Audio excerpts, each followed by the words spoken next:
देखिए एक डायनेस्टी है अपने, चौहान डायनेस्टी। कौन सी डायनेस्टी है?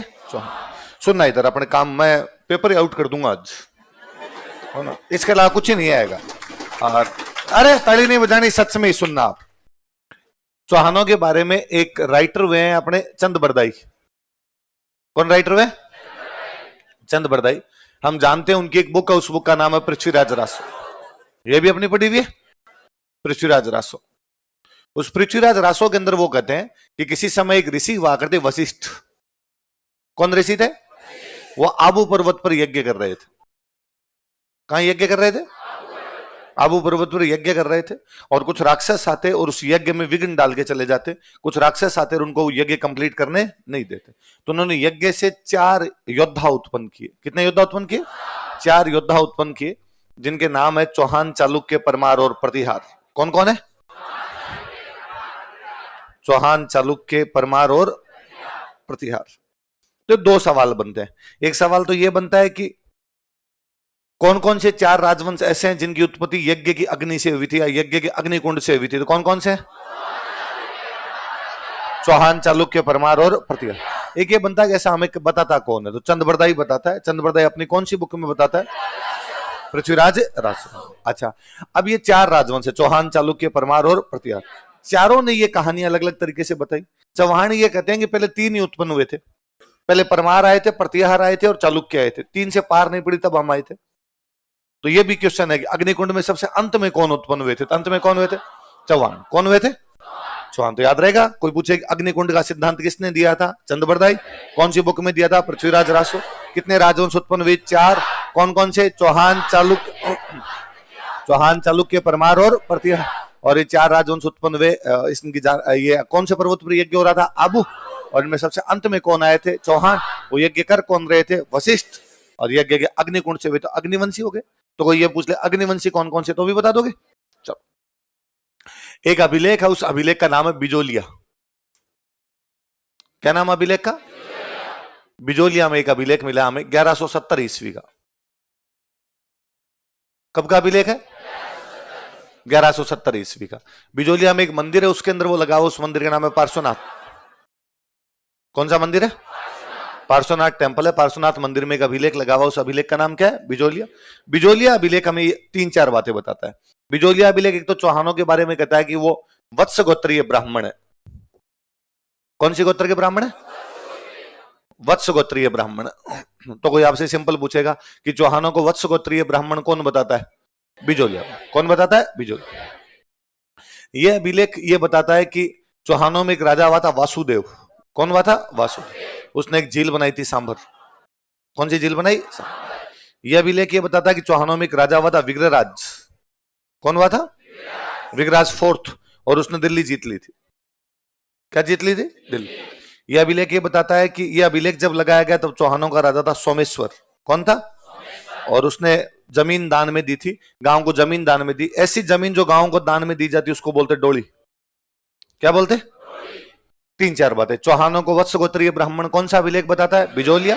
वो कौन से मंदिर में है? पार्श्वनाथ मंदिर में। कब का है? 1170। वो चौहानों को कौन से ब्राह्मण बताता है? वत्स गोत्र। कौन से चौहान ने सांबर झील बनाई? कौन से ने? वासुदेव। किसने दिल्ली जीत ली थी? कौन से चौहान राजा के टाइम का है? उसने जमीन दान दी मंदिर को। जमीन दान में दी हुई को क्या बोलते हैं? डोली। क्या बोलते हैं? अभी भी गांव में मंदिरों की जो जमीन होती है डोली है। मंदिरों वाली जो जमीन होती है उसको क्या बोलते हैं? डोली। तो कोई पूछे मंदिर को दिया जाने वाला भूमि अनुदान क्या कहलाता है? डोली। बिजोलिया अभिलेख कौन से राजा के टाइम का? सोमेश्वर। दिल्ली किसने जीती थी? विग्रहराज 4th। चौहानों में सांबर झील किसने बनवाई थी? वासुदेव। चौहान कौन से ब्राह्मण है? वत्स गोत्रीय। ऐसा कौन सा अभिलेख कहता है? बिजोलिया। बिजोलिया अभिलेख कब का है? इस बिजोलिया अभिलेख के आधार पर एक राइटर हुए, उन राइटर का नाम है दशरथ शर्मा। क्या नाम है? और दशरथ शर्मा ने भी कहा कि हाँ भाई चौहान ब्राह्मण है। चौहान कौन है? तो शर्मा जी ने कहा कि चौहान भी शर्मा जी है। दशरथ शर्मा ने कहा कि चौहान भी कौन है? ब्राह्मण है। तो पर क्वेश्चन ये पूछेंगे दशरथ शर्मा कौन से अभिलेख के आधार पर चौहानों को ब्राह्मण बताया? क्यों बिजोलिया वाले अभिलेख में चौहानों को क्या बताया गया? वत्स गोत्रीय ब्राह्मण। क्या बताया गया? तो याद रहेगा। चौहानों को वत्स गोत्रीय ब्राह्मण किसमें बताया गया? बिजोलिया अभिलेख में। चौहानों का जो पहली रियासत थी वो रियासत थी सांभर। कौन सी थी? फिर सांभर वाले चौहान एडवांस हुए, थोड़े आगे बढ़ गए, वो चले गए अजमेर। कहां चले गए? अभी बिजोलिया वाला अभिलेख कर रहा है कि सांबर में झील किसने बनाई थी? वासुदेव। तो चौहानों का संस्थापक कौन है? कौन था? वासुदेव। फिर चौहानों में एक बड़ा राजा हुआ था, उसका नाम था गोविंद थर्ड। कौन राजा हुआ था? गोविंद थर्ड के दो बातें की जाती है। एक तो कहते हैं गोविंद थर्ड ने गजनवी को रोक दिया था। किसको रोक दिया था? महमूद गजनवी का नाम सुना होगा कि महमूद गजनवी गुजरात की तरफ अटैक करने के लिए जा रहा था। उसको यदि कोई चौहान राजा रोक देता है तो वो कौन रोक देता है? गोविंद थर्ड रोक देता है। कौन से चौहान राजा को रोक दिया उसने? महमूद गजनवी। किसको रोका था? महमूद गजनवी। गुजरात पर अटैक करने के लिए जा रहा था गजनवी, उस समय उसको रोक देता है। उस समय गुजरात में एक राजा हुआ करता था भीम फर्स्ट। कौन हुआ करता? उस भीम फर्स्ट के साथ मिलके। तो गुजरात के कौन से राजा के साथ मिलके गजनवी को रोक दिया गया था? भीम फर्स्ट के साथ। कौन रोक देता है? गोविंद। इससे भी ज्यादा काम की बात है, गोविंद थर्ड की एक उपाधि है वेरी घट। क्या उपाधि है? वेरी घट। वेरी घट किसकी उपाधि है? गोविंद थर्ड की एक उपाधि। उपाधि का नाम क्या है? वेरी घट। वेरी मतलब दुश्मन, घट मतलब मारने वाला। दुश्मनों को मारने वाला क्या कहलाएगा? क्या कहलाएगा? वेरी। ये उपाधि एक बंदे ने दी है, उस बंदे का नाम है जयानक। क्या नाम है? और जयानक की बुक का नाम है पृथ्वीराज विजय। क्या नाम है? बस सबसे ज्यादा काम की बुक यही है अपने, जयानक की बुक है। जयानक की बुक का नाम क्या है? पृथ्वीराज रासो तो किसकी है? चंद्रबरदाई। पृथ्वीराज विजय किसकी है? जयानक। और जयानक उसमें चौहानों की हिस्ट्री बताता है, और चौहानों की हिस्ट्री बताता है तो वो कहता है गोविंद थर्ड की उपाधि क्या थी? वेरी घट। वेरी घट का मतलब है कि उसने दुश्मनों का संहार किया था। तो दुश्मनों का संहार करने वाला चौहान राजा कौन है? गोविंद थर्ड। कौन से दुश्मन को रोकता है? महमूद गजनवी। किसके साथ मिलके? भीम फर्स्ट। भीम फर्स्ट कहां का राजा? गुजरात। गुजरात का वंश कौन सा था? चालुक्य। कौन सा वंश था? चालुक्य। अभी हम कह रहे हैं सांबर वाले चौहान ये आगे बढ़ के कहां पर चले गए थे? अजमेर। अजमेर में जो इनका चौहान राजा हुआ था उसका नाम था अजय राज। क्या नाम था? और उसने अजमेर की स्थापना की थी 1113। कब की थी? तो अजमेर की स्थापना कब हुई थी? 1113 के अंदर हुई थी। इसने चांदी के सिक्के चलाए थे। किसके सिक्के चलाए? चांदी के सिक्के चलाए थे। इसलिए अभी हम एक राइटर का नाम पढ़ रहे थे, देखो जयानक। कौन सा पढ़ रहे थे? और जयानक की बुक कौन सी है? पृथ्वीराज विजय। उसके अंदर वो जयानक लिखता है पृथ्वीराज विजय में कि अजय राज ने पूरी धरती को चांदी के सिक्कों से भर दिया था। अजय राज ने पूरी धरती को चांदी के सिक्कों से, मतलब इतना सा कि उसने चांदी के सिक्के चलाए। इससे भी खास बात काम की है कि उन सिक्कों पर उसने अपनी रानी का नाम लिखवाया। उसी रानी का नाम था सोमल देवी। क्या नाम था? वो पैसे पैसे करती थी, उसने कहा तेरे नाम के पैसों की लगा दूं। सिंपल पैसों की नहीं, तेरे नाम के पैसों की। उसने कहा ले तू क्या याद रखेगी, सिक्कों पे किसका नाम होगा? तो कौन से राजा ने सिक्कों पर अपनी रानी का नाम लिखवा दिया? किसने लिखवा दिया था? अजय राज। रानी का नाम क्या था? सोमल देवी। किस धातु के सिक्के थे? इसलिए पृथ्वीराज विजय में लिखा उसने पूरी धरती को किससे भर दिया था? अजमेर की स्थापना कब की गई थी? किसके द्वारा की गई थी? किसके द्वारा? अजय। इसके बाद एक राजा बनता है अरुणोराज। कौन बनता है? अरुणोराज दो काम करता है। अरुणराज एक तो बनवाता आपकी अना सागर झील। क्या बनवाता है? अना। कहते हैं कि अरुणराज का घर का नाम है आना जी। क्या नाम था? ये बात तुर्कों ने बहुत बड़ा अटैक किया, तुर्क नागौर पर कब्जा कर लेते हैं। राजस्थान में कोई पहली जगह जहां तुर्क कब्जा करते हैं वो जगह कौन सी थी? नागौर। नागौर पे कब्जा हो गया, तब तुर्क आगे कहां जाएंगे? अजमेर। चौहानों की राजधानी कौन सी थी? अजमेर। तो अरुणराज जाता है सामने, जब अजमेर के नजदीक आते हैं तब अरुणराज जाता है, तुर्कों की पूरी फौज को ही मार देता है। तुर्कों की पूरी फौज काट दी गई, तो भयंकर युद्ध हुआ। तो चारों तरफ खून खून बह गया एकदम। लोगन कह रहे ये तो धरती दूषित हो गई, खून ही खून पड़ा है। तो उसने कहा ऊपर ऊपर से मिट्टी हटा दो इसकी। उस पूरी मिट्टी हटाई गई तो खड्डा बन गया, वो झील है आना सागर। वो कौन सी है? तो युद्ध स्थल पर यदि राजस्थान में कोई झील बनाई गई थी, वो झील कौन सी थी? आना सागर। आना जी ने बनाई, इसलिए नाम क्या हो गया? क्या नाम हो गया? आना। इसी बंदे ने आपके पुष्कर के अंदर बनवाया था वराह मंदिर। क्या बनवाया था? पुष्कर में क्या बनवाता है? वराह। तो कोई पूछे कि पुष्कर के वराह मंदिर का निर्माण किसने करवाया था? तो किसने करवाया? किसने करवाया था? अरुणराज। पुष्कर में क्या बनवाता है? वराह। बाद में इस वराह मंदिर को जहांगीर तोड़ता है। कौन तोड़ता है? जहांगीर इस वराह मंदिर को तोड़ देता है, और जहांगीर इस वराह मंदिर के ठीक सामने महल बनवाता है। तो कोई आपसे पूछे कि जहांगीर के महल कहां बने हुए हैं? पुष्कर। कहां बने हुए? तो जहांगीर का महल भी कहां पर है? पुष्कर। तो इस मंदिर को जहांगीर अपनी बुक में बाकायदा लिखता है कि मैं इन दिनों पुष्कर के अंदर हूं, पुष्कर के अंदर हिंदुओं के एक मंदिर में गया हूं, हिंदुओं के जो भगवान है उनकी शकल सुअर जैसी है। वराह, वराह सुअर को कहते हैं, उनकी शकल सुअर जैसी है, मुझे पसंद नहीं है, मैंने तोड़ दी। वो वराह घाट है, वो घाट बने हुए पुष्कर के अंदर अलग अलग, तो वो घाट ही कौन सा है? वराह घाट। उस वराह घाट के सामने वो अपना महल बनाता है, इसलिए महल का नाम क्या हो गया? जहांगीर का महल। तो जब मुझे याद है 2013 के प्रीलिम्स में क्वेश्चन था कि जहांगीर के महल कहां पर बने हुए? राजस्थान में। कहां पर बने हुए? पुष्कर तो याद रहेगा, क्यों? क्योंकि उस टाइम उसने वरा मंदिर तोड़ा था और सामने अपने महल बनवाए थे। वो वरा मंदिर बनवाया हुआ किसका है? अरुणराज। किसका बनवाया है? अरुणराज। अरुणराज दो काम करवाता है, तो झील कौन सी बनवाता है? आना सागर झील बनवाता है। एक इसने मालवा के एक राजा को हराया था, उस मालवा के राजा का नाम था नरवर्मन। क्या नाम था? ये नरवर्मन को तो हराता है और गुजरात के एक राजा से हार जाता है, उसका नाम था कुमारपाल। क्या नाम था? तो अरुणराज ने मालवा के कौन से राजा को हराया? नरवर्म। गुजरात के कौन से राजा से हार गया? किसे हार गया? कुमार। पर इससे भी ज्यादा आपने याद रखना है कि कौन सी झील बनवाई थी? आना सागर। कौन सा मंदिर बनवाया था? वराह। कहां पे बनवाया था? पुष्कर। और ये इसके सामने महल किसने बनवा दिए? किसने बना दिए? जहां। फिर चौहानों में ये राजा, एक राजा आ गया आपका विग्रराज, सॉरी पृथ्वीराज सेकंड। ये विग्रराज चतुर्थ, पहले विग्रराज चतुर्थ। विग्रराज चतुर्थ कौन आ गया? अभी देखो मैंने एक चीज बताई आपको, विग्रराज चतुर्थ बिजोलिया अभिलेख ये कहता है कि विग्रराज चतुर्थ ने दिल्ली जीती थी। क्या जीती थी? दिल्ली। तो जब वो दिल्ली जीतता है ना, तो दिल्ली में एक अभिलेख लगवाता है, उसका नाम है दिल्ली शिवालिक। कौन सा अभिलेख है? तो अब आपसे सिंपल क्वेश्चन पूछेंगे, दिल्ली शिवालिक स्तंभ किसने लगवाया था? किसने लगवाया था? तो सिंपल सी बात है, जो दिल्ली जीतेगा वही दिल्ली में लगवाएगा। दिल्ली किसने जीती थी? विग्रराज। तो लगवाएगा कभी कौन? विग्रराज। ये अशोक का पिलर है, अशोक का अभिलेख है। ऊपर तो अशोक का अभिलेख लिखा हुआ है, नीचे अपने विग्रराज का लिखा हुआ है। अशोक वाले को तो बोलते हैं दिल्ली टोपरा। क्या बोलते हैं? और हमारे वाले को बोलते हैं दिल्ली शिवालिक। क्या बोलते हैं? टोपरा गांव में मिला था इसलिए दिल्ली। अब तो दिल्ली के अंदर है, पर किसी टाइम में कौन से गांव में था? टोपरा। टोपरा गांव में अशोक अपना एक अभिलेख लगवा के गया था। वो शिवालिक की पहाड़ियों की रेंज है, उसके नीचे विग्रराज ने अपना अभिलेख लिख दिया। कालांतर में फिरोज तुगलक इसको उखाड़ के ले गया था दिल्ली। कहां ले गया था? तो अपने को जब मिला तब कहां से मिला? दिल्ली। तो अपने उसको ऊपर वाले को तो बोलते हैं दिल्ली टोपरा, नीचे वाले को बोलते हैं दिल्ली शिवालिक। पर अपने काम की बात यही है कि दिल्ली शिवालिक का अभिलेख कौन से राजा ने लगवाया था? तो कौन से राजा? जो दिल्ली जीतेगा वो दिल्ली शिवालिक लगवाएगा। दिल्ली किसने जीती थी? विग्रराज।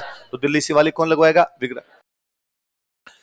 इसने अजमेर में एक संस्कृत पाठशाला बनवाई थी। अजमेर में क्या बनवाता है?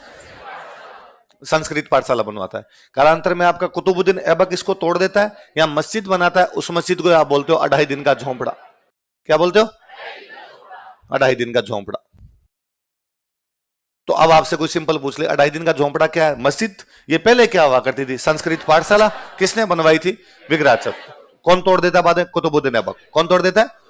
और ऐबक को संस्कृत पाठशाला को तोड़ के क्या बनाता है? मस्जिद। और मस्जिद बना के उसका नाम क्या पड़ गया? इसके पास में 2.5 दिन का मेला लगता था। एक पंजाब शाह नाम के पीर हुए थे। कौन हुए थे?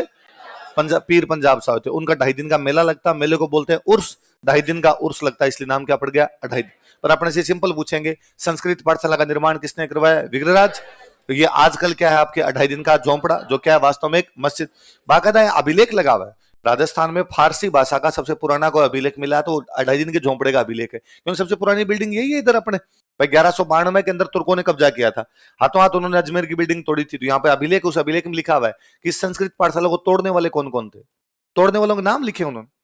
तो मुझे लगता है कि ईमानदार आदमी थे, उन्होंने लिखा भाई हाँ तोड़ी है ना, तोड़ी है हमने। पहले ये पाठशाला थी पर अब हमें नमाज पढ़नी है, हमने इसको तोड़ी है, तोड़ के इसको क्या बनाई है? मस्जिद। तो तोड़ने वाले वो कौन कौन बंदे थे, उनके नाम मेंशन। तो 2.5 दिन के झोंपड़े में पूरा अभिलेख है। वो अपने राजस्थान का फारसी भाषा का सबसे पुराना अभिलेख है। ये विग्रराज खुद बहुत अच्छा राइटर था, तो इसने एक बुक लिखी थी हरकेली। कौन सी बुक लिखी थी? हर का मतलब होता है शिव जी। हर का मतलब क्या होता है? शिव। केली मतलब खेल। भगवान शिव ने अपना खेल दिखाया। किसने खेल दिखाया? शिव। भगवान शिव ने खेल दिखाया, इसलिए नाम क्या हो गया? हरकेल। भगवान शिव एक बार अर्जुन से लड़ने आए थे। किससे लड़ने आए थे? अर्जुन से लड़ने आ गए थे। अर्जुन और भगवान शिव वाला जो युद्ध है उसको विग्रह चतुर्थ ने अपनी कौन सी बुक में लिखा है? कौन सी में लिखा है? हरकेल। इसके दरबार में एक राइटर था, उस राइटर का नाम था सोमदेव। क्या नाम था? और सोमदेव ने एक बुक लिखी, उस बुक का नाम है ललित विग्रहराज। क्या नाम बुक का? तो इसने खुद ने तो कौन सी लिखी? हरकेली। शिव जी पर लिख दी। उसने विग्रहराज का दरबार में, विग्रहराज पे सोमदेव ने कौन सी लिख दी? ललित विग्रह। या हरकेली और ललित विग्रहराज, इन दोनों की लाइनें इस पाठशाला में लिखी हुई है। तो कोई पूछे कि संस्कृत पाठशाला की दीवारों पर कौन कौन सी किताबों की पंक्तियां छपी हुई? हरकेली और, भले उसको अब 2.5 दिन का झोंपड़ा बना दिया गया, और दीवारें अब भी कह रही है कि उन पे ऊपर वो किस किस की लाइनें लिखी हुई है? हरकेली और ललित विग्रह। और ये स्कूलों के अंदर दीवारों पर लिखवाना पुराना फैशन है। अब भी मैं कहता हूं स्कूलों के अंदर जाइए, किसी गवर्नमेंट स्कूल में जाइए, बड़ा बया तो क्या बया, जैसे पेड़ का जूत, पंछी को छाया नहीं फल लागे, चिड़ी चौंच बर ले गई नदी न घटियो नीर, दान किए धन ना घटे न कह गए दास, रहमन धागा प्रेम कान मत तोड़ो छिटकाए, टूटे से फिर जुड़े नहीं जुड़े, पूरी दीवारें भरी हुई मिलेगी होती है। तो ये पहले तो क्या करते, राजा कहता मैं खुद जो किताब लिखूंगा उसकी लिखो। अब मार्ट साहब कहते हैं जब लिखी दी तो हम क्यों लिखें, तो पुराने वाली किताबों से ले लो और लेके इनके अंदर लिख दिए जाए। तो कौन कौन सी किताबों की पंक्तियां बताओ देखिए, हरकेली और ललित विग्रह। इनकी पंक्तियां कहां लिखी हुई? इसने कौन सा अभिलेख लगवाया था? दिल्ली से वाली। इसने दिल्ली जीत ली ऐसा कहां पता चलता हमें? बिजोलिया अभिलेख। कहां पता चलता है? बिजोलिया अभिलेख से पता चलता है। हम सब जयपुर वाले जो पानी पीते हैं वो पानी पीते हैं बिसलपुर डैम का। कौन से डैम का? ये भाई साहब बिसलपुर यही बसा के गया था। तो बिसलपुर बसाने वाला कोई राजा था, तो वो राजा कौन था? विग्राज चतुर्थ। तो इसकी उपाधि हो गई बिसल देव। कौन सी हो गई? बताओ जयानक की बुक कौन सी है? पृथ्वीराज विजय। और उसके अंदर जयानक कहता है कि गोविंद थर्ड वेरी घट है। गोविंद थर्ड क्या? वेरी गुड, क्योंकि वो दुश्मनों को रोक देता है। उसी जयानक अपनी पृथ्वीराज विजय में कहता है कि अजय राज ने पूरी धरती को चांदी के सिक्कों से भर दिया था। अपने कौन सी रानी के नाम के साथ? वही जयानक यहां पर कहता है कि जिस दिन विग्राज मरा था उस दिन कवियों का भाई चला गया था। कवियों का, इसको उपाधि मिली कवि बंधु। क्या उपाधि मिली? तो कौन से चौहान राजा को कवि बंधु कहा जाता है? विग्राज चतुर्थ। ऐसा कौन कहता है? जयानक। जयानक कौन सी बुक में? भाई जो कविताएं लिखेगा वही तो कवियों का बंधु हुआ। कविता लिखने वाला कौन है? विग्रहराज। कौन सी कविता लिखी है? हरकेली। उसके दरबार में कौन है? सोमदेव। उसने कौन सी लिखी? ललित विग्रहराज। तो उसकी उपाधि क्या होगी? कवि बंधु। क्या होगी? बिसलपुर बसाया इसलिए क्या कह दिया? बिसलदेव। और कवियों का बंधु था इसलिए क्या कह दिया? कवि बंधु कह दिया। बहुत बाद में जाके अपने एक राइटर हुए, उन राइटर का नाम है नरपति नालय। क्या नाम है? इसके दरबार में नहीं थे, बाद में वे एक नरपति नालय, इन्होंने एक बुक लिखी, उस बुक का नाम है बिसल देव रासो। क्या नाम है? बिसल देव रासो नाम की बुक है, जो वास्तव में विग्रह चतुर्थ की प्रेम कहानी है। क्या विग्रह चतुर्थ की? तो विग्रह चतुर्थ की लव स्टोरी किसने लिखी है? किसने लिखी है? नरपति नालय ने। कौन सी बुक में? बिसल देव पर लिखी है, इसलिए क्या होगी? बिसल देव रासो। दोनों सवाल पूछे जाएंगे आपसे। एक सवाल ये पूछा जा सकता है कि बिसल देव रासो किसने लिखी थी? नरपति नालय। एक ये पूछा जाएगा कि जो बिसल देव रासो है उसके अंदर क्या है वास्तव में? प्रेम कहानी। क्या है? प्रेम कहानी। ये बिसल देव रासो अपनी एक भाषा में लिखी, उस भाषा का नाम है गोडवाड़ी। कौन सी भाषा है? जो पाली और जालोर में बोलते हैं। कहां कहां बोलते हैं? तो पाली और जालोर की जो भाषा है वो भाषा कौन सी है? कौन सी है? गोडवाड़ी है ना। गोडवाड़ी, और गोडवाड़ी में कौन सी बुक लिखी गई है? बिसल देव रासो, जो कि किसके द्वारा लिखी गई? नरपति नालय। किसके द्वारा? पाली से, ये पाली वाले से लेके जालोर में आहोर के बीच वाला, जिसमें लोग ऐसे बोलते हैं खादो पोन, पीदो पोन, किदो पोन। जे अब कोई नागौरी से किसी से मिलेगा तो वो कहेगा खास्या, पिस्या, करस्या, जास्या, है ना। और आप किसी शेखावाटी वाले से मिलेंगे खा लियो, पी लियो, कर लियो। आप गोडवाड़ वाले से मिलेंगे खादो पोन, पीदो पोन, किदो पोन, है ना। चा पी दी पीन, पानी पी दो पोन। तो पो लगा लगा के पीछे बोलते हैं। वो भाषा कौन सी है? गोडवाड़ी। गोडवाड़ी कहां कहां बोली जाती है? पाली और जालोर। इसमें कौन सी बुक लिखी हुई है? बिसल देव रासो। किसने लिखी थी? नरपति नालय। किसके ऊपर लिखी थी? विग्रहराज चतुर्थ। उसने खुद ने कौन सी लिखी थी? हरकेली। सोमदेव ने कौन सी लिखी? ललित विग्रहराज। ये लाइनें कहां लिखी हुई है? संस्कृत पाठशाला। वो तोड़ दी किसने थी? कुतुबुद्दीन ऐबक। बाद में क्या बना दी? मस्जिद, 2.5 दिन का झोंपड़ा, जो वास्तव में क्या है? एक मस्जिद। क्या है? एक अपने इतिहासकार अभी जो पढ़ रहे थे हम, चौहानों को शर्मा जी बताने वाले इतिहासकार कौन है? दशरथ शर्मा। वो कहते हैं भाई विग्रह चतुर्थ का जो समय था वो चौहानों का स्वर्ण काल है। चौहानों का क्या है? तो कौन कहता है कि इनका शासनकाल चौहानों का स्वर्ण काल था? तो दशरथ शर्मा ने विग्रह चतुर्थ के शासनकाल को क्या बताया था? चौहानों का क्या होता है? चौहानों का स्वर्ण। इसके बाद एक राजा, उस राजा का नाम है पृथ्वीराज सेकंड। क्या नाम है? पृथ्वीराज सेकंड। इस पृथ्वीराज सेकंड ने मेनाल के अंदर, मेनाल है अपने, मेनाल में एक मंदिर बनवाया था, उसका नाम है सुहेश्वर। कौन सा मंदिर बनाया था? सुहेश्वर मंदिर बनवाया था इसने। ये वास्तव में इसकी एक रानी थी, उस रानी का नाम था सुहाव देवी। क्या नाम था? सुहाव देवी। उस सुहाव देवी के नाम पर कौन सा बनाया था? तो सिंपल क्वेश्चन पूछेंगे, पृथ्वीराज सेकंड ने सुहेश्वर मंदिर का निर्माण कहां पर करवाया था? तो मेनाल में शिव जी का मंदिर है, पर नाम सुहेश्वरी क्यों है? क्योंकि रानी का नाम क्या था? ज्यादा सुहाती होगी। ज्यादा सुहाती तो क्या बना दिया? सुहाव देवी के नाम पर क्या बना दिया? सुहेश्वर। कहां पे बना दिया? कहां पे बना दिया? मेनाल। तो याद रहेगा, पृथ्वीराज सेकंड ने मेनाल में कौन सा मंदिर बनवाया था? सुहेश्वर मंदिर। कौन सी रानी के नाम पर? सुहाव देवी के नाम पर। फिर जिसको आप पृथ्वीराज चौहान के नाम से जानते हो वो वास्तव में पृथ्वीराज थर्ड है। वो कौन है? आपने पढ़ते हैं मोहम्मद गोरी से लड़ने वाला पृथ्वीराज चौहान, वो पृथ्वीराज चौहान कौन सा है? पृथ्वीराज थर्ड। तो मुझे याद है एक बार क्वेश्चन था कि चौहानों में तराइन का युद्ध लड़ने वाला पृथ्वीराज कौन सा पृथ्वीराज था? First, second, third, fourth? तो कौन सा था? थर्ड। सेकंड की रानी तो कौन है? सुहाव देव, जो सुहाव देवी के नाम पर मेनाल में कौन सा मंदिर है? सुहेश्वर नाम का मंदिर है। और ये कौन है आपका? पृथ्वीराज थर्ड। एक तो एक कम उम्र में राजा बना, छोटी उम्र में राजा बना, इसलिए इसकी मम्मी शासन देखती थी। मम्मी का नाम था कर्पूरी देवी। क्या नाम था? कर्पूरी देवी। इस पिताजी थे इसको सोमेश्वर, जो हम पढ़ रहे हैं बिजोलिया अभिलेख वाले, पर उनकी जल्दी डेथ हो गई सोमेश्वर जी की, तो इसकी मम्मी शासन संभालती। और मम्मी का नाम क्या था इसकी? कर्पूर। तो कोई पूछेगा पृथ्वीराज चौहान जब कम उम्र में राजा बना तो उसकी माँ शासन संभालती थी, माँ का नाम क्या था? अब ये कम उम्र में बना तो लोगों को लगा कि यार फायदा उठाया जा सकता है, तो टाबर ही है, अपने तो राज्य में लूटपाट कर लेते हैं। तो एक जनजाति थी वो लूटपाट करने लग गई, भंडानक। कौन सी जनजाति? भंडानक जनजाति ने लूटपाट मचा दी। और भंडानकों ने जब लूटपाट मचाई तो इसने कुटा पकड़ के उनको। तो कौन सी जनजाति का विद्रोह कुचल देता हो? तो पृथ्वीराज थर्ड ने कौन सी जनजाति का विद्रोह कुचला? इधर अपने यूपी एमपी बॉर्डर पर एक जगह पड़ती है महोबा। कौन सी जगह? और वहां महोबा के अंदर युद्ध होता है इसका एक परमार्दी देव चंदेल के साथ। किसके साथ? परमार्दी देव चंदेल। तो कोई पूछेगा भाई परमार्दी देव चंदेल के खिलाफ इसने कौन सा युद्ध लड़ा था? तो कौन सा युद्ध लड़ा? कौन सा युद्ध लड़ा था? तो महोबा का युद्ध किस किस के बीच में हुआ? पृथ्वीराज और परमार्दी देव चंद। ये भी याद नहीं रखना, याद ये रखना इसमें परमार्दी देव चंदेल के दो सेनापति थे, आल्हा और उदल। कौन थे? आल्हा और उदल। आल्हा और उदल किसके सेनापति थे? परमार्दी देव चंदेल। किसके खिलाफ लड़े थे? पृथ्वीराज थर्ड। कौन से युद्ध में लड़े थे? महोबा का राजा कौन है? परमार्दी देव चंदेल हारा था, पृथ्वीराज जीता था। लेकिन फिर भी हम आल्हा और उदल को याद करते हैं। किसको याद करते हैं? हमारे राजस्थान की संस्कृति की विशेषता रही, हमने उन लोगों को याद नहीं किया जो जीत गए थे, हमने उन लोगों को याद किया जिन्होंने संघर्ष किया था, जिन्होंने बड़े संघर्ष किए थे, हमने उनको याद किया। हमने उनको याद किया कि यार वो 8,000 लोग थे, सामने 80,000 थे, फिर भी भिड़ गए थे, उनको अपने को जान की परवाह नहीं थी, ऐसे लोगों को याद किया। इसलिए अक्सर हमारे सेनापति जिनको हम याद करते हैं वो है जो युद्धों में हारे हैं। गोरा बादल, अलाउद्दीन खिलजी के खिलाफ हार गए थे ना गोरा बादल, पर हम गोरा बादल को जानते, हम नहीं जानते उस युद्ध में अलाउद्दीन का सेनापति कौन था, नहीं पता उसमें अलाउद्दीन का कौन आया होगा कौन नहीं आया, पर हम जानते हैं कि अलाउद्दीन के खिलाफ कौन लड़ रहे थे? गोरा बादल। हम जानते हैं जेता कुंफा कि गिरी सुमेल के युद्ध में शेरशाह के खिलाफ कोई भिड़ रहे थे, तो वो कौन थे? भगवान जाने शेरशाह की तरफ कौन कौन लड़े थे, पर हम जानते हैं कि कौन लड़ रहे थे? जेता कुंफा। हमें नहीं पता कि पृथ्वीराज की तरफ से इस युद्ध में कौन सेनापति गए थे। हम जानते हैं कि परमार्दी देव चंदेल के दो सेनापति कौन थे? आल्हा और। इसलिए संघर्ष हमेशा कैसे होने चाहिए? बड़े, भले जीतो भले हारो, लोग याद रखेंगे। ये दूध खावनी तो है ना।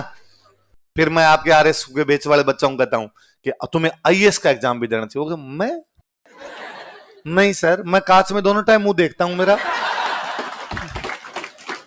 ये थोड़ा आपने ज्यादा लगा दिया सर मेरे पे। नहीं सर, मैं जानता हूं मेरे को ऐसा नहीं हो सकता। तब मुझे लगता है कोई खुद को कैसे कम आंक सकता है, कोई खुद को पहले से ये कैसे सोच सकता है कि मैं ये काम कर, फिर होगा सर औकात तो पता ही होती है ना। फिर हिमंतो बिस्वा शर्मा वाली बात है, असम के मुख्यमंत्री हिमंतो बिस्वा शर्मा, तो उनका एक मैं इंटरव्यू सुन रहा था, तो इंटरव्यू वाला पूछ रहा था कि मैंने सुना है कि आपने बहुत पहले ये घोषणा कर दी थी कि मैं एक दिन असम का मुख्यमंत्री बनूंगा, जबकि आप उस समय कॉलेज में पढ़ा करते थे। उनका एक्चुअली में क्या हुआ, मैंने लव मैरिज की थी, तो मेरी जो वाइफ के पिताजी थे, मेरी वाइफ ने जब बताया कि भाई मैं ऐसे ऐसे प्यार करती हूँ किसी लड़के से, उसे शादी करना चाहती हूँ, तो उन्होंने पूछा कि लड़का करता क्या है। अब मैं तो कॉलेज वाली पॉलिटिक्स क्या करता था, कुछ ही नहीं करता। तो उसने मेरे से आगे पूछा कि पिताजी पूछ रहे हैं क्या करता है, तो मैं क्या बताऊं, तो कि तू कह देना एक दिन असम का सीएम बनेगा। कि क्या बात करते हो आप? तभी तक गजब कॉन्फिडेंस था, स्टूडेंट पॉलिटिक्स में आपने कहा असम का सीएम बनेगा। उनका हाँ हमें पता था हम बनेंगे एक दिन। तो पत्रकार ने कहा तो आपने ये क्यों नहीं कहा कि मैं एक दिन भारत का प्रधानमंत्री बनूंगा? औकात तो पता होता ना। तुम हेमंत बिस्वा शर्मा की तरह होगे, आरएस बनेंगे, मगर तुम आईएएस क्यों नहीं सोते? सर औकात तो पता है ना हमें। तो ऐस वो बात है। तो महोबा का युद्ध किसने जीता था? पृथ्वीराज ने। हारा कौन था? परमार्दी देव चंदेल। उसके दो सेनापति कौन थे? आल्हा और उदल। फिर दो तराइन की लड़ाइयां, तराइन की लड़ाइयों के बारे में ना भी बताऊं तो भी आप सारे जानते हो। तराइन में दो युद्ध हुए, एक हुआ 1191, एक हुआ 1192। पहले के अंदर कौन जीता? पृथ्वीराज। दूसरे के अंदर कौन जीता? गौरी। कौन जीता? अच्छा, वास्तव में तराइन की लड़ाई में याद रखने वाली बात है कि तराइन की लड़ाइयां बठिंडे को लेके हुई थी। जिसको आज हम बठिंडा कहते हैं, किसी टाइम में इसको बोला करते तबर हिंद। क्या बोला करते? तो आपसे कोई ये पूछ सकता है कि पृथ्वीराज और गौरी के बीच में लड़ाइयां किस वजह से हुई थी? बठिंडा पे अधिकार को ले, गौरी बठिंडा पर कब्जा कर लेता है, पृथ्वीराज का ये मानना था बठिंडा मेरा है, तुम बठिंडे पे कब्जा कैसे कर सकते हो? तो बठिंडे पे उसने कब्जा कर लिया। बठिंडा को उस समय क्या बोला करते? तो तराइन में कितने युद्ध हुए? 2। पहला कब हुआ? 1191। दूसरा कब हुआ? 1192। पहले में कौन जीता था? पृथ्वीराज। दूसरे में कौन जीता? गौरी ने पकड़ के मार दिया। तराइन के सेकंड युद्ध के अंदर गौरी पकड़ता और गौरी पकड़ के मार देता। तो ये युद्ध किस पर कब्जे को लेके हुए थे? बठिंडा पे कब्जे को लेके हुए। पृथ्वीराज जब, अच्छा देखो हम पढ़ रहे हैं, विग्रह चतुर्थ ने दिल्ली पर कब्जा कर लिया था। तो पृथ्वीराज चौहान दिल्ली के पास में किला बना था, उस किले का नाम था पिथौरागढ़। क्या नाम था? पृथ्वीराज के नाम पर पिथो। गांव में अपने आज भी कोई पृथ्वी नाम होता था, कहते पिथोन पृथ्वी ऐसे बोलने लग जाते हैं। तो उसने पिथा के नाम पर क्या बना दिया? पिथौरागढ़। पिथागढ़ बना रहा है, इसलिए नाम क्या हो गया इसका? पिथौरा। दिल्ली के पास पिथौरागढ़ था। पर मुझे इससे भी अच्छी इसकी एक बात बड़ी जोरदार अट्रैक्ट करती है, यार उसने उस टाइम आर्ट एंड कल्चर का डिपार्टमेंट बनाया था। क्या बना दिया था यार? 1192 के टाइम में जब लोग केवल युद्धों के बारे में सोचते थे, कौन समझता था कला और संस्कृति नाम की भी चीज होती है? उन दिनों में कला और संस्कृति का कोई डिपार्टमेंट बना रहा था, तो वो कौन था? उससे भी बड़ी बात है कि जिस पृथ्वीराज को हम आज दिन तक याद करते हैं, जिस पृथ्वीराज को वो बंदा भी जानता है जिसने हिस्ट्री पढ़ी भी नहीं है, वो 26 साल की उम्र में मर गया था। 26 साल की उम्र में तराइन का सेकंड युद्ध लड़ लिया था उसने। एक युवक जो 26 साल की उम्र में सब कुछ करकुरा के मर गया, इतना कुछ किया होगा उसने कि उसको आज दिन तक याद किया जाता है। तो वाकई हैरतअंगेज काम किए होंगे तभी लोग याद करते हैं, वरना लोगों को अपनी 5वीं पीढ़ी के दादाजी का नाम नहीं पता होता। अपने से पहले 5वीं पीढ़ी में दादाजी कौन थे? अपने दादाजी ने ऐसा कुछ विशेष किया भी नहीं था। है ना? दादाजी का योगदान ये है कि हम आगे सबसे तो उधर बड़ा याद नहीं है, पर वो एक अलग आदमी है, अलग कैरेक्टर वाले भाई। राजा तो खूब सारे में ना, मैं तो कहता हूं दशरथ शर्मा ने कहा कि चौहानों का स्वर्णकाल विग्रह चतुर्थ का समय है, पर विग्रह चतुर्थ को हम जानते तभी है जब हम हिस्ट्री पढ़ते हैं। पर पृथ्वीराज के लिए हिस्ट्री पढ़ने की आवश्यकता थोड़ी है। तो इसका मतलब उस बंदे ने कुछ तो अलग किए। तो ये अलग सोच ही बताती है यार उस समय वो किसका डिपार्टमेंट बना रहा था। और इस आर्ट एंड कल्चर के मिनिस्टर थे, उनका नाम था पद्मनाभ। क्या नाम था? तो पिथौरागढ़ का किला पृथ्वीराज ने कौन सा डिपार्टमेंट बनाया? Art and culture. उसके जो मंत्री थे उनका नाम क्या था? पद्मनाभ उनका नाम था। कौन सा किला बनाया था? पिथौरागढ़। कौन सा बनाया? इसलिए इसकी एक उपाधि है राय पिथौरा। क्या उपाधि है? राय का मतलब होता है राजा। राय का मतलब क्या होता है? पिथौरा का राजा, इसलिए क्या हो गया? राय। युद्ध जीते उस टाइम उसने खूब सारे, इसलिए उपाधि है दल पुंगल। क्या उपाधि है? दल का मतलब होता है सेना, दल का मतलब सेना, पुंगल मतलब जीतने वाला, सेनाओं को जीतने वाला, इसलिए उपाधि क्या हो गई? दल पुंगल उपाधि हो गई। पिथौरा का राजा था इसलिए उपाधि क्या हो गई? राय पिथौरा। तो कौन सा किला बनाया? पिथौरागढ़। कौन सा डिपार्टमेंट बनाया? Art and culture. उसके मिनिस्टर कौन है? गौरी से कितने युद्ध हुए थे? 2। तराइन में कब कब? पहले में पृथ्वीराज जीता, दूसरे में गौरी। किस पे कब्जे को लेके हुए थे? बठिंडा। महोबा युद्ध में किसको रहा? परमार्दी देव चंदेल। उसके 2 सेनापति कौन थे? आला और उदल। कौन सी जनजाति का विद्रोह को चल दिया था? भंडारक। इसकी मम्मी शासन संभालती थी, कर्पूरी देवी। और इससे पहले पृथ्वीराज सेकंड था, उसने अपनी रानी सुहाव देवी के नाम पर सुहेश्वर कहां पे बनाया था? मेनाल। कहां पर बनाया था? मेनाल। वो मेनाल नहीं है, उसका नाम है महानाल। क्या नाम है? बड़े बड़े नाले मिलते हैं, 3-3 नदियों का संगम है वहां, 3-3 नदियों का त्रिवेणी है। तो महानाल, नालियां 3 नाले आके मिले तो महानाल बन गया। महानाल महानाल महानाल करते करते हम क्या बना के, इसलिए महानाल में शिव जी का मंदिर है महानालेश्वर। कौन सा है? भूमिज शैली का मंदिर है। कौन सी शैली का है? तो महानाल में शिव जी बने इसलिए क्या हो गए? महानालेश्वर। कौन सी शैली का? भूमिज। भूमिज से उत्पन्न होता हुआ मंदिर, आप देखते क्यों लगता है भूमिज से निकल गया हो, बाहर निकल गया हो। तो भूमिज शैली का महानाल में कौन सा मंदिर है? महानालेश्वर। आगे मंदिर पढ़ेंगे तब और अपने बात करें। इसके बाद में ये चौहानों वाली अजमेर वाली ब्रांच यहां पर समाप्त हो जाती है। अजमेर वाली में याद रखने वाला इतना है, इनका संस्थापक कौन था? सांभर के अंदर, सांभर में स्थापना भी कौन था? वासुदेव। उसने सांभर झील बनाई है, सामने कौन बताता है? बिजोलिया अभिलेख। गोविंद थर्ड ने किसको रोक दिया था? महमूद गजनवी। गोविंद थर्ड की उपाधि क्या थी? वेरी घट। ये कौन बताता हमें? जयानक। अपनी कौन सी बुक में? पृथ्वीराज विजय। फिर अजमेर की स्थापना कब हुई? 1113। किसने स्थापना की? अजयराज। अपनी कौन सी रानी के नाम के? चौमल देवी। क्या चलाए थे? चांदी के सिक्के। और जयानक कथा उसने पूरी धरती को। फिर अरुणोराज ने झील कौन सी बना दी? आना सागर। पुष्कर में क्या बना दिया? वरा मंदिर। किसने तोड़ा था? जहांगीर। तो उसके सामने क्या बने हुए? जहांगीर के महल। विग्रह चतुर्थ का शासनकाल अजमेर के चौहानों का स्वर्ण काल था, ऐसा कौन कहते हैं? दशरथ शर्मा। उसने कौन सा स्तंभ लगवाया था? दिल्ली शिवालिक। उसने कौन सी पाठशाला बनवाई? संस्कृत। उसकी दीवारों पर खुद का नाटक लिखा था। हरकेली सोमदेव की बुक लिखी थी। ललित विगराज और तुड़वा के बाद में क्या बना दिया गया? जहां जयपुर वाले अपने पानी पीते हैं शायद उसी ने बताया था, बिसलपुर, इसलिए उसकी उपाधि क्या थी? बिसल देव। और कवियों को साथ रखता है इसलिए कवि बंधु। ये कौन कहता है? जयानक। अपनी कौन सी बुक में? चौहानों के बारे में ये तो आया कि ये किसने कहा था? जयानक। किसने कहा था? सबके बारे में एक ही आदमी कह के गया है। कौन कह के गया है? जयानक की बुक कौन सी है? पृथ्वीराज विजय। पृथ्वीराज विजय के अंदर वो सब ये बातें लिख के गया है। और उसके बाद में विग्रह चतुर्थ। विग्रह चतुर्थ के बारे में नरपति नाला ने बुक कौन सी लिख दी? बिसलदेव रासो। क्या है वो? एक प्रेम कहानी। कौन सी भाषा में? गोड़वाड़ी। गोड़वाड़ी कहां बोलते हैं? पाली और जालो। पृथ्वीराज सेकंड ने सुहादेव के नाम पे मिनाल में क्या बनाया? सुहेश्वर। मिनाल में कौन सा बना? महानालेश्वर। वो कौन सी शैली में? भूमिज। और पृथ्वीराज थर्ड ने कौन सी जनजाति का विद्रोह कुचला? भंडानक। महोबा युद्ध में किसको रहा? परमादिदेव चंदेल। उसके दो सेनापति कौन थे? आला और उदल। त्राइन के दो युद्ध किसको लेके हुए थे? बठिंडा को लेके। पहले में कौन जीता? पृथ्वीराज। दूसरे में कौन जीता? उसने एक गढ़ बनवाया था, कौन सा? पिथौरागढ़, इसलिए उसकी उपाधि क्या है? राय पिथौरा। एक और उपाधि क्या है? दलपुंगल। कौन सा डिपार्टमेंट बनाया था? Art and culture. उसके मंत्री जी कौन? याद रहेगी बात?